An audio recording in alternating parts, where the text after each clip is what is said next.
drama queens and heroes acting out there on a silver screen. Come grab a seat, popcorn is on me. Camera speed. Sound production, take one. Hello, welcome to Meet Me at the Movies. And I've got to say, during the holiday season, there are tons of movies that are themed around the Christmas holiday and beyond during this season. And I could ask a bazillion of you your favorite films, and you may have a bazillion different answers. But if you look at the top-ranked holiday films in places like Entertainment Weekly or the American Film Institute, there's about a dozen or so that rise to the top of the list, including one that has become a classic, and that's It's a Wonderful Life with Jimmy Stewart. Today we're going to spend some time talking to Manning Franks, no relation. Manning Franks is a North Carolina film critic, and I was talking to him a while back about practically perfect films and what did he consider a practically perfect film. And It's a Wonderful Life was his film that he wanted to chat about. So we're going to bring you selections from that dialogue today as we explore the Christmas classic, as it's known to become now, It's a Wonderful Life. Yeah, so you still think killing yourself would make everyone feel happier, eh? Oh, I don't know. I guess you're right. I suppose it'd been better if I'd never been born at all. What'd you say? I said I wish I'd never been born. Oh, you mustn't say things like that. Wait a minute. Wait a minute. That's an idea. What do you think? Yeah, that'll do it. All right. You've got your wish. You've never been bored.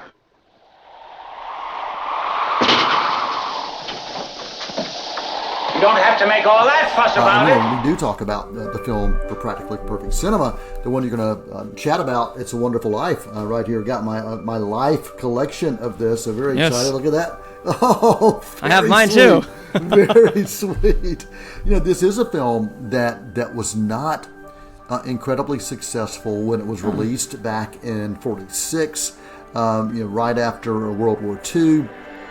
Audiences, they weren't. This film it's a feel good film, but you got to get through some pretty tough stuff before you get to the feel good stuff, and audiences at that time. They'd been through a lot of hard life, and they didn't seem to want to repeat that. Even though you had Frank Capra, who was a name known for doing amazing work. And what I find interesting, too, and this is a little fun side tidbit, is that I have still yet to see The Best Years of Our Lives, because that beat it at the Oscars, and I'm still kind of upset about that to this day. I will see it eventually, but, it just goes to show you that I remember there was, that was, I guess, its big rival at the time, because you're coming fresh off of, people are coming down from the war, World War II, and so they are at this point, this is a very specific film. It's a Wonderful Life. It's based off of The Greatest Gift, which I find interesting because, it has been a book or a short story, whatever you call it. It has been one that has, I've forgotten about it. People have forgotten about it, and It's a Wonderful Life has stood the test of time. But at the time, it was just kind of, it barely, I don't even think it made its budget back, if I'm correct, or barely made it back. Yeah. I think you're right. Yeah, it was not a box office success, but it was a critical success, and I think that's one of the things that helped it have longevity. Of course, getting recognized with awards or award nominations as well. That always will keep films historically significant. And especially, I believe it got one special award for the snow that they did. I will never forget that. It won it for making snow believable and losing that crunch. I'll never forget that, because all this time you take something like that for granted back then, which is why I love the sound, the effects, or excuse me, the science behind it, because it's art, but through that art you create something as cool as, let's make practical snow that's not actually, snow, or will provide some sort of artificial crunch. Right, so let's add that kind of Foley, that sound design to bring it to life. Yeah, it was pretty innovative at the time. So here's the overarching question, just kind of the big picture question. What is it about this film that you feel makes it practically perfect? And it is so much so that you do have a poster hanging behind you. It is something that, it's definitely something that you want people to know that you appreciate. It's a Wonderful Life is timeless. It is timeless in story and execution. It is simple, yet incredibly effective with how it may take and strike, and it may take something as broad and as almost fable-like as the American Dream, and show that, hey, even if you don't have it all, you still can make an impact in your life and the lives of others that you come into contact with. It's a message that I think can resonate to this day. And I think Capra, in his beautiful schmaltzy way, because he is a director of schmaltz and I love him for it, he does a phenomenal job in just making this picture. I don't know when he was making it, he was like, oh, generations are going to be watching this. But he does it in a way where anyone can watch this from the first frame into the very last, right when those bells ring. It is one that I think stands the test of time for its universal timelessness. Yeah, it is one of those films that it has now become a Christmas classic over the years. That's right. That's far exceeded. I really think it's far exceeded what Capra ever thought. I mean, when it was released in '46. What's happening? It stopped snowing out here, didn't it? Well, what's happening here? What I need's a couple of good stiff drinks. How about you, Angel? You want a drink? Come on, as soon as these clothes of ours are dry. Clothes are dry. I think more people have seen it on TV than ever saw it in the theater. But I'm pretty sure it was Ted Turner that really found a way to kind of bring this to life on TV over and over and over again, because the copyright, fell that nobody had the copyrights to it. Dear Father in heaven, I'm not a praying man, but if you're up there and you can hear me, show me the way. I'm at the end of my rope, right? Show me the way.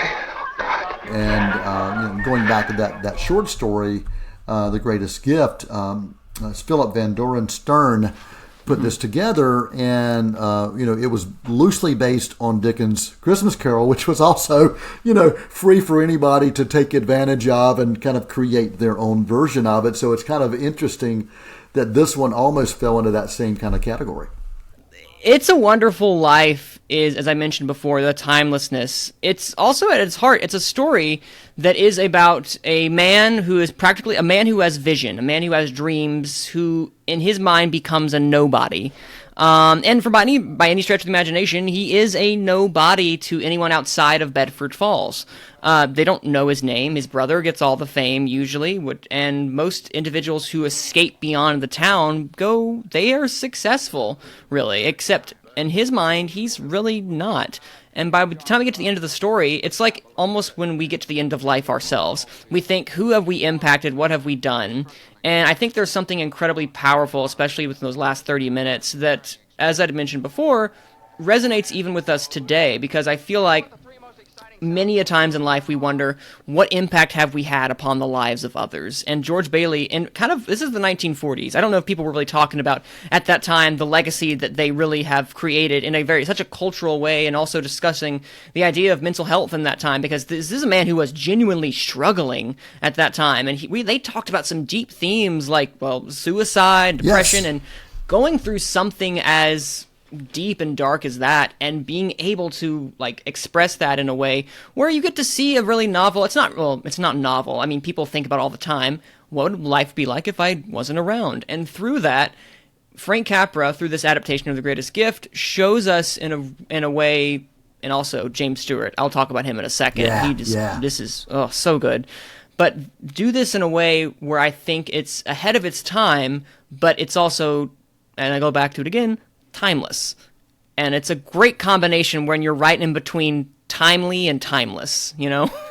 Yes, and it's a movie that almost didn't happen for several reasons, and the short story is almost something that didn't happen as well because Stern. The short story is not that long; it's 4,000 plus words, give or take. So it is a short story, and he could not find a publisher to bring this to life from a printing standpoint. So he decided to kind of self-publish.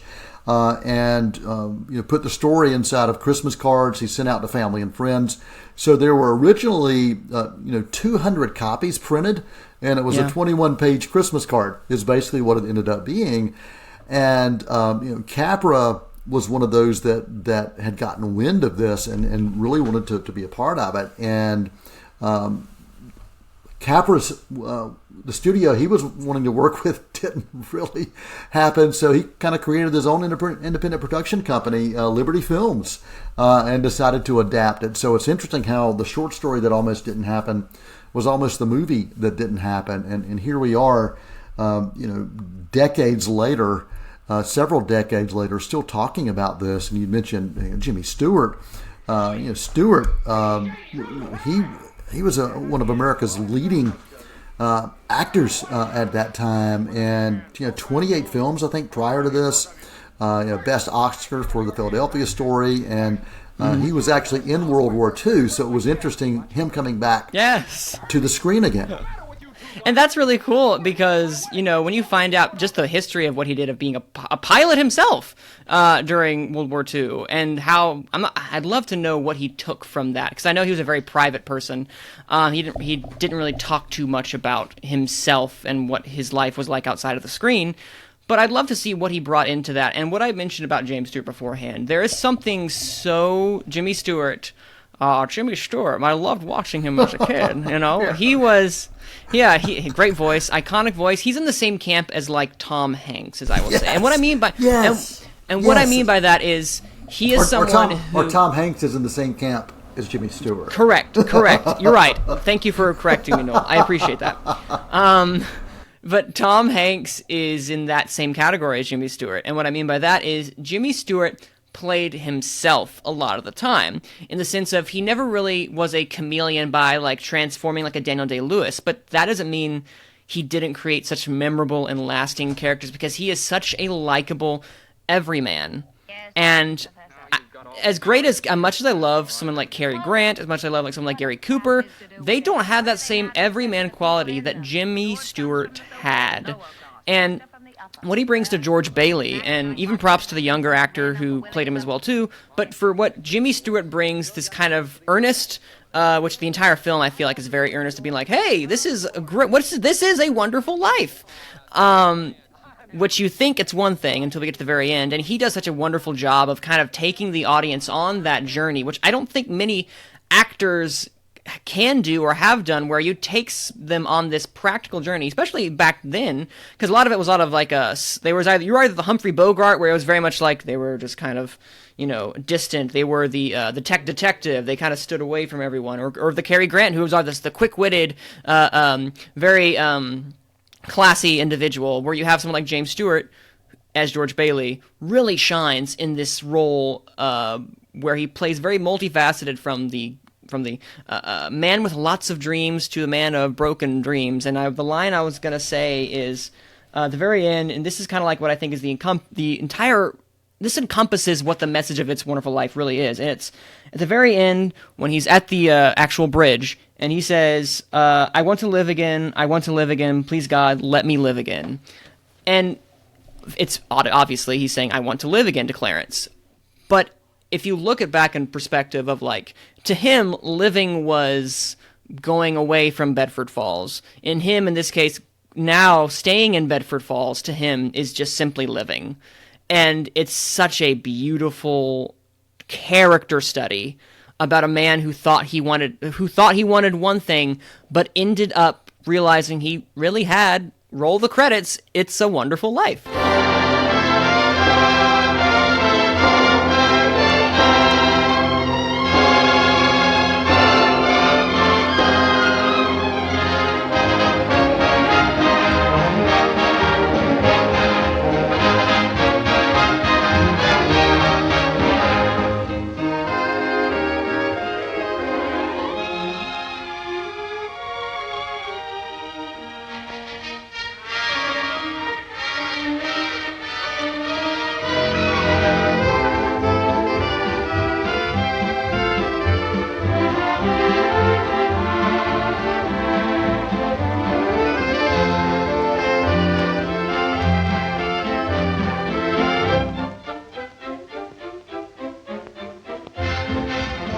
Yes, it's wonderful news, for when all these wonderful people get into the swim, it's a wonderful life. For never before has any film contained such a full measure of the joy of living, the drama of living, and above all, the glorious romance that makes this such a wonderful life. Don't you ever get tired of just reading about things? Yeah. Hey, what are you doing tonight? I don't want to get married to anybody, you understand? I want to do what I want to do. And you...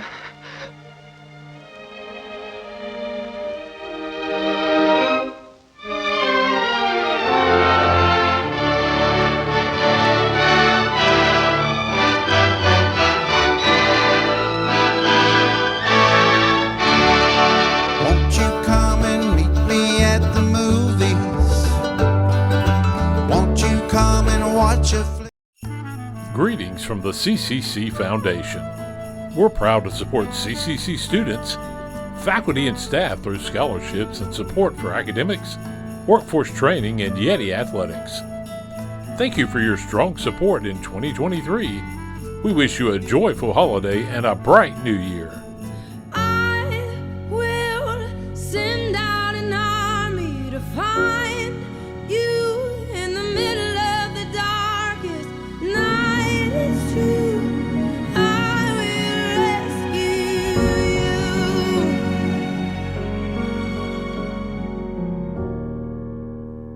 Oh, I will rescue you.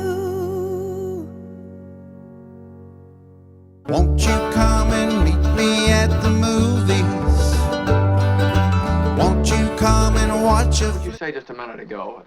Why'd you want to save me? That's what I was sent down for. I'm your guardian angel. I wouldn't be a bit surprised. Ridiculous of you to think of killing yourself for money. $8,000. Yeah, now just things like that. Now, how do you know that? I told you I'm your guardian angel. I know everything about you. Well, you look about like the kind of an angel I'd get. Sort of a fallen angel, aren't you? What happened to your wings? I haven't won my wings yet. That's why I'm an angel second class.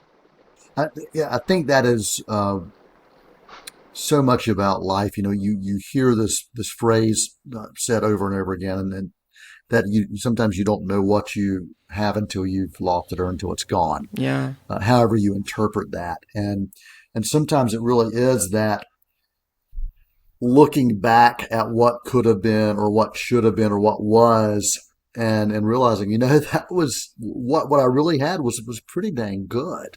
You know, Yeah. pretty dang good compared, especially when it's about perspective.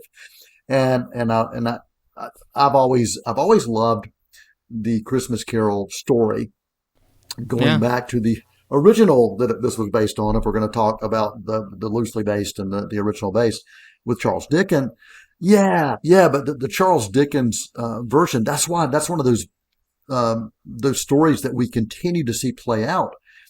Every year there's a new version of Ebenezer Scrooge, whether you call him Scrooge or you call him Frank Cross, like, you know, Scrooged, Yes. the Donner film. But there's something special about that people can change, and people sometimes forget the good times because the bad times can overshadow them. Or the potential bad times can overshadow them. And even when we're in those bad times, it doesn't mean they're going to be forever. It doesn't mean they're going to be permanent. I think this movie and even the stories of the Ebenezer Scrooge stories, I mean, the really strong ones kind of share that, and they allow you to kind of look inside yourself and put yourself into that story and think about times that maybe you've had loss, or maybe you've had hurt, or maybe you've lost a job, or maybe you've tried to help others and you haven't been able to fulfill what you feel was the best that you could do. But maybe it was given your circumstances. That happened because it's Christmas Eve, I'm telling you. I'm not crazy. It's Christmas Eve. It's the one night of the year when we all act a little nicer. We smile a little easier. We share a little more. For a couple of hours out of the whole year, we are the people that we always hoped we would be. It's a miracle. It's really a sort of a miracle because it happens every Christmas Eve. And that's wow, you're gonna make me cry over here.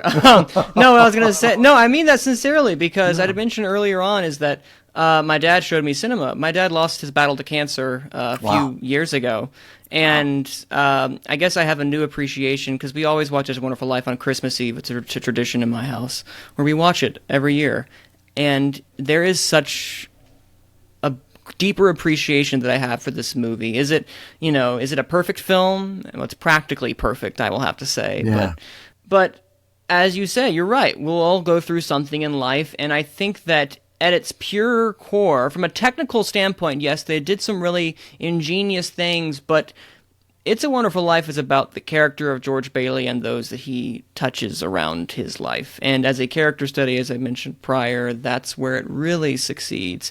Yes, Frank Capra is, Frank Capra, of course, but it all comes together. And It's a Wonderful Life is almost a reflection, I feel like, of the human condition in a way.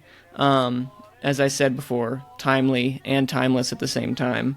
And yeah, it's a beautiful film because it manages to do so much with what that short story was and expanding that into this film that has, take that, Best Years of Our Lives. Wonderful Life has lasted the test of time to where it's now a classic every Christmas. Of course, the Christmas isn't really a part of the best years of our lives, but still.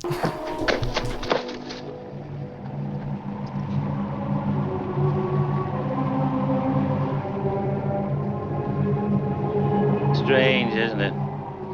Each man's life touches so many other lives. And when he isn't around, he leaves an awful hole, doesn't he? And it was a film that was truly actually rushed into theaters. Originally, they wanted to release it in January, and it was released in December. Not rushed tremendously, but it was rushed a little early in order to kind of get under that Oscar deadline just in case, because Stewart was back. And it did get a Best Picture nomination, director, lead actor with James Stewart, sound and editing. And then you mentioned that special Oscar that it got as well. And the editing, and that's what, when I look at that, and I look at what artistically was celebrated with this film, critically, absolutely, it is worthy and worthy of standing the test of time. Because if you're talking about sound and editing, direction, picture, and acting, that the only thing really left out of that from anything is the cinematography, and it does have incredible cinematography as well. Though it's a beautifully shot film that brings you in, and some of those scenes are just and so much of that does go to Jimmy Stewart. Just how you said he's that everyman who is authentic, and he makes you believe what he's feeling and what he's sharing and what he is experiencing. And I tell you, that is that's not method acting. That's just being a true, let me breathe it and live it. And he does that.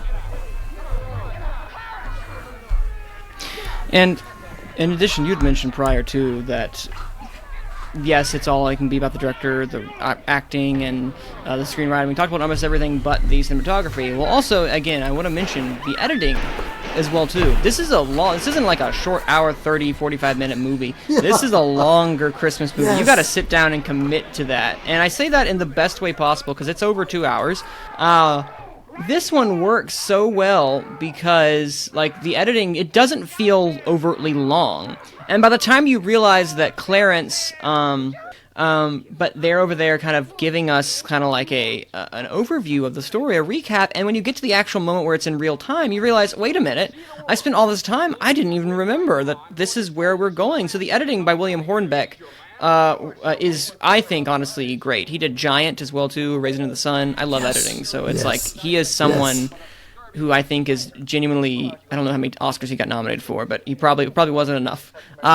He did such a good job of making this so move at a such brisk pace. And yes, there are montages, but then there are scenes that breathe. The scene with George and any scene with basically George and then Mary when they first see each other after I think the party. That entire scene is excellent. And to this day, I'm like, how did some of this make it out of the 1940s? Because this is some stuff that over here that would be like, wow, okay, the scene of he's making violent love to me, mother?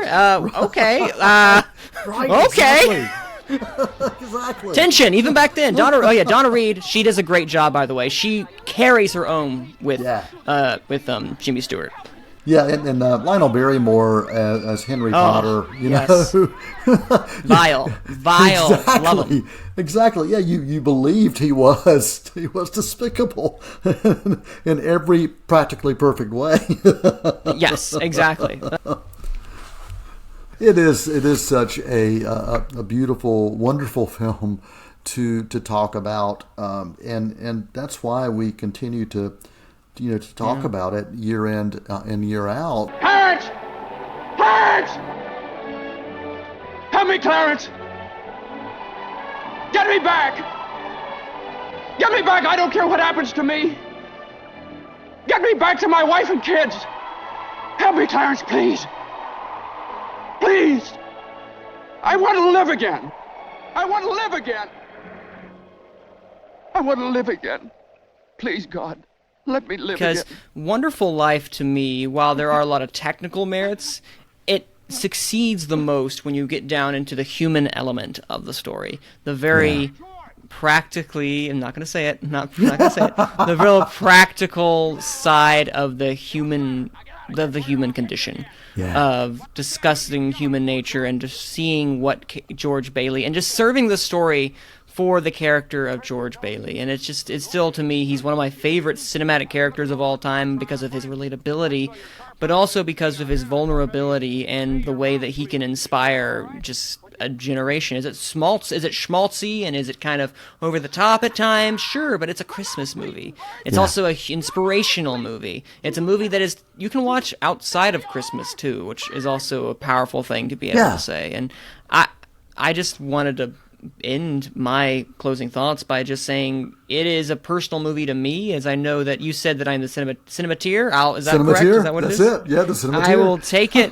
But I don't want to ever gatekeep this film because it is such a classic overall for so many people's lives. I have a friend this is one of his favorite films for a personal aspect. This is a very personal film because of how it speaks to us as humans. And while I can go on about some of the technical aspects of the cinematography, the editing, at its core, Wonderful Life succeeds the best when it gets down to who George Bailey is, who Mary Bailey is, who Uncle Billy is, who Mr. Potter is. He's horrible, and we love him for it. Yeah.